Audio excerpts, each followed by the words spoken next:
Just got to the 5 mile point. 7:30s, 7:40s. Must admit, legs feel very heavy at present. He's doing absolutely fantastic. So one of those assessments were proved correct. Find out which one in this video. Let's go do one like 4. 3 miles! 3 miles! We've got this!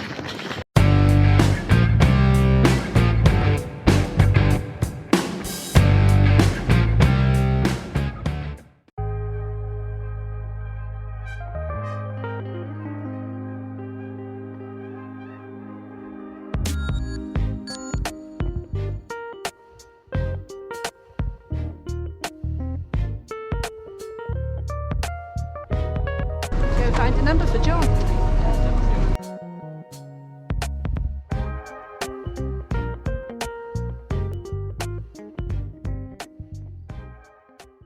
Made it to the start line with 7 minutes to spare. Didn't realise how long it was.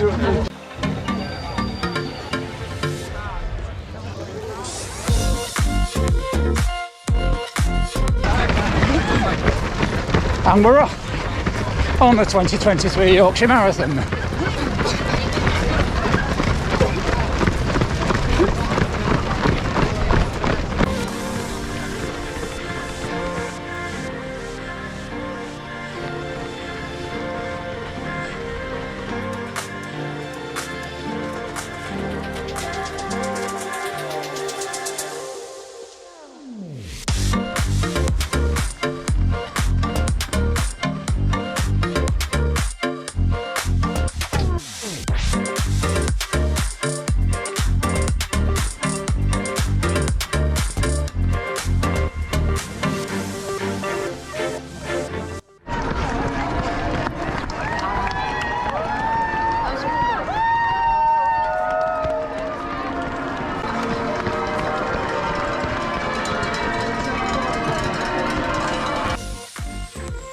So having run the first 2 miles together at just under 8-minute mile pace, I then decided to push on and see what I could do for marathon effort for the rest of the race. Let's go do one like 4. 3 miles! 3 miles! We've got this! It's ours! Tell us that in another 23 miles. Should we back in? Yeah.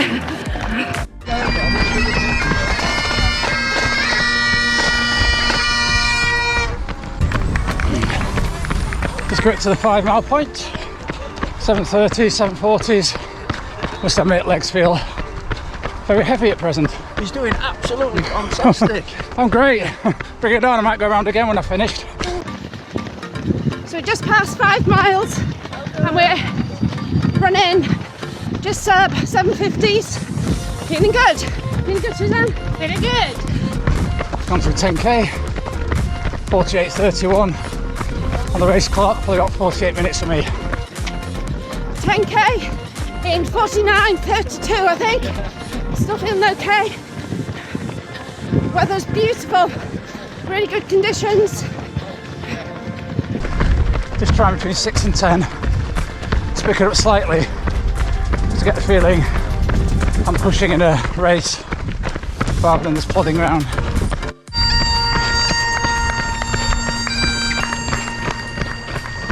Nice. 10 mile check-in. We're still here. Legs don't feel good at all. Through halfway, Suzanne's pushed on. Hoping John's having a good one. Feeling okay. So between 10 and 14 miles I ploughed on. At 14 there was a switchback point and Dawn was able to see me and I wasn't very far in front of her. She probably feared the worst. At 15 to 16 there's quite a long drag uphill and at this point my hamstring started cramping up. I pulled over to the side of the road, tried to uncramp it, but really it was gone. I hobbled on a bit, stop start, but at that point my marathon was over. So at the 16 mile point now, it is a dropout point. They arranged to have a vehicle back to the finish, so we're just waiting for that to arrive. Fortunately, it's a lovely autumn day in Yorkshire. So my story is I carried on trying to keep under 8-minute miling. Then up this hill we see here at around the 15 to 16 mile point, my hamstring just cramped up totally. I had to pull over to the side, tried stretching it, and it just was not to be. A couple of people we know, a couple of runners we know went past, and then this one came past and said, I'm not leaving you out here on the road. So Yorkshire Marathon had in place a series of rescue vehicles. Somebody came to retrieve us and take us back to the start area. So many thanks to them, and well done Run for All for having this contingency in place for people in our predicament. So it's now about 3:30 on the afternoon of Yorkshire Marathon Day 2023, and not the best running day ever for us. 4 reasons that things didn't go as planned. But 4 things we think we got right and would repeat in future. Anyway, the 4 things that possibly went wrong on the day. Firstly, it's been pointed out to me, had I really done enough training to execute a marathon? Coming off a 5k training series, well, I thought I had done enough to execute a competent marathon. 5 long runs totaling 100 miles or more, 5 workouts at or around marathon pace. I thought I'd be able to at least come into a marathon and execute the first 18 to 20 miles okay, and then take the last 6 miles with a pinch of salt, because bad things can happen to anybody at that point of the marathon. But as you can see from the numbers, I was really struggling from the off. Ran the first couple of miles with Dawn, and I thought I'll ease into what should be marathon pace around 7:25. Just couldn't get there. Legs felt really heavy, leaden. Second reason why things might not have gone as planned, I've had an elevated resting heart rate all week. Now, it's not something I wanted to obsess over, think, oh, woe is me, my marathon's going to go terribly, because also we know Garmin's aren't entirely accurate, but I can see the pattern over several months. During the summer months, my resting heart rate was a touch either side of 50. All this week it's been 55 to 60. We have had a virus, haven't we? We're both post-viral, but it wasn't enough to stop us during the last few weeks. You will remember probably from another video that I actually did race with the virus, and because of that I do believe it took a little bit longer to recover, so who knows, the elevated heart rate could well be post-viral. Yeah, but the 5k last week went okay, so I thought we're good to go, but yeah. So you know that you can actually get away with it in a 5k and a 10k. When it comes to the marathon, it takes no prisoners. That's right, all your ducks need to be in a row in a marathon, and I think, as I say, there's 3 or 4 ducks here that are having a little wander today. Good analogy. So reasons 2 and 3 sort of coagulate. The legs not feeling right from the off, just feeling a bit sluggish, could be down to elevated heart rate with a lingering virus still in my body. So reason number 4, I've never, I felt, been able to get taper and fueling right. I don't go about it super scientifically. I sort of eat more and run less, which are the 2 main bits of a taper. There were a couple of runs this past week. We did a 1 mile and a 2 mile, didn't we? Certainly didn't overrun. Very low mileage for us, and we thought we ate plenty of good carbs. For me, rice and potato based, because I'm not that fond of bread and pasta. But who knows?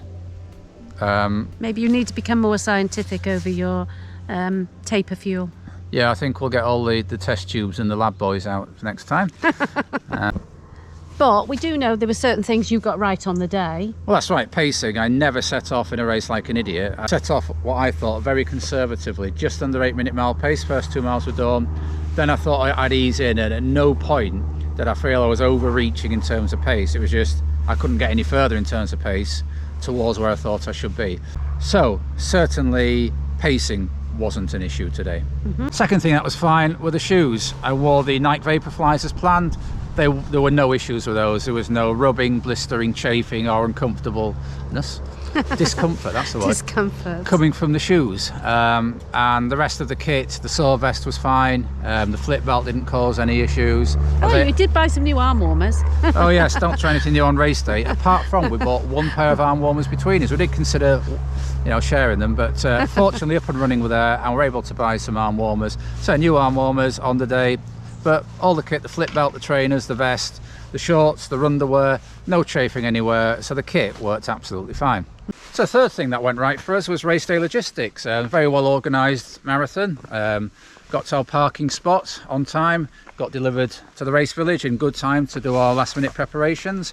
Nice to say hello to a few people, including Andy Maguire from Running with Andy. Hope you had a good one, mate. But yeah, race day logistics, we had enough time for the toilet stops to Collect the number that didn't arrive. collect my number that didn't arrive. That was all done very efficiently. So we arrived. Sorry, we were a little bit worried when we saw the car queue, though, didn't we? When we first went into the airfield, there was like this snaking queue of cars.